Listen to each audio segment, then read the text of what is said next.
மைதா மாவு கிடையாது, baking powder கிடையாது, பேக்கிங் சோடாவும் கிடையாது. ஃப்ளாஷ்பேக். பனானா கேக்காக இருந்தாலும் அதுக்கு முதல்ல நமக்கு தேவை முட்டை கூட யோகர்ட் ஆட் பண்ணுறோம். பிளெண்டரில் போட்டு எடுத்தோம், நமக்கு 2 பவுல் கிடச்சிருக்கு. இது நம்ம ஓடிஜியில் வைக்கலாம், அவனில் வைக்கலாம். ஆனால் நம்ம வீம்புக்குன்னே ஏர் ஃபயரில் வைக்க போகிறோம்.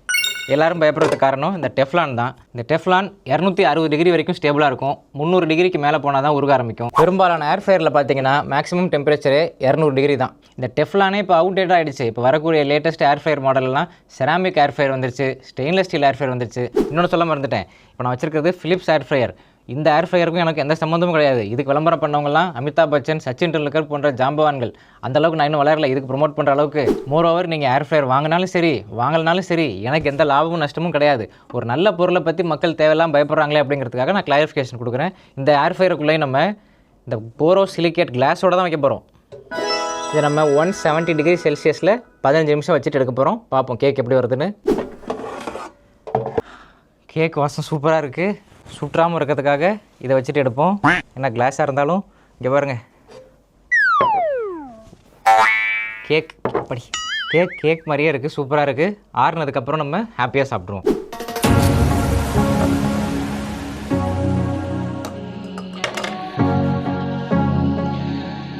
Banana cake ready. நல்ல வாசம், சூப்பராக இருக்குது. மைதா மாவு கிடையாது, பேக்கிங் பவுடர் கிடையாது, பேக்கிங் சோடாவும் கிடையாது.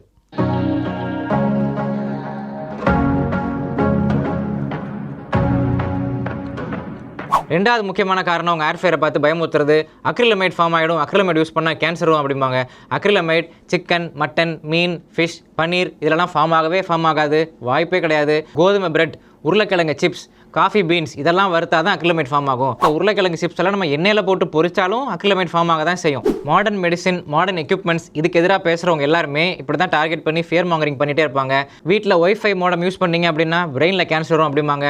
செல்ஃபோன் ரொம்ப பேசுனீங்க அப்படின்னா கண்டிப்பாக காதில் கேன்சர் வரும்பாங்க. வீட்டில் சிமெண்ட் வச்சு கட்டினீங்க அப்படின்னா அதை சுவாசிச்சா நுரையீரலில் கேன்சர் வந்துடும் அப்படின்னு கண்டிப்பாக பயமுறுத்துவாங்க. நீங்கள் வாழ்கிற வாழ்க்கை எல்லாமே தப்பு. நீங்கள் ஒரு நஞ்சுள்ள உலகத்தில் வாழ்ந்துட்டு இருக்கீங்க. நஞ்சில்லாத வாழ்க்கையை வாழ்றது நான் உங்களுக்கு சொல்லிக் கொடுக்குறேன். அதுக்கு வெறும் 500 ரூபா தான் கிளாஸ் அப்படின்னு சொல்லி அடுத்த கிளாஸ் ஆரம்பிப்பாங்க. அல்டிமேட்டாக இந்த பாயிண்டில் தான் நிற்பாங்க. நீங்கள் வேணால் பாருங்கள். இதெல்லாம் சொல்லி முடிச்சோம்னா இவ்வளோ சொன்னீங்க, சரி ஏர் ஃபயரில் அப்பளம் பொரிக்க முடியுமா அப்படின்னு கேட்பாங்க. அதையும் ட்ரை பண்ணி பார்த்துருமே. என்னப்ப வாங்க பார்ப்போம். அப்பளத்தை எடுத்துகிட்டு வந்துட்டேன். அவசரத்துக்கு இந்த அப்பளம் தான் கிடச்சிது. இதை பார்த்தாலே செந்தில் ஞாபகம் தாங்க வருது. திஸ் இஸ் குஷ்பு அப்பளம், திஸ் இஸ் குடும்ப கட்டுப்பாடு அப்பளம்னு சொல்லுவார்ல, அது மாதிரி இந்த அப்பளத்தை என்ன பேர் வைக்கிறதுன்னு நீங்களே சொல்லுங்கள். இதை 170 டிகிரி செல்சியஸில் 3 மினிட்ஸ் ஏர் ஃபயரில் வச்சு எடுத்து பார்ப்போம் எப்படி வருதுன்னு. கேக் சூப்பராக வந்துருச்சு. அப்பளம் எப்படி வரப்போகுதுன்னு தெரில. கருகிருச்சுன்னா மானம் போயிடும். ஓவராக வேறு பேசிட்டோம். எக்ஸைட்டடாக இருக்குது. வாவ், இங்கே பாருங்கள், நெருப்பில் சுட்டால் கூட இப்படி வராதுங்க. கருகாமல் அட்டகாசமான அப்பளம்.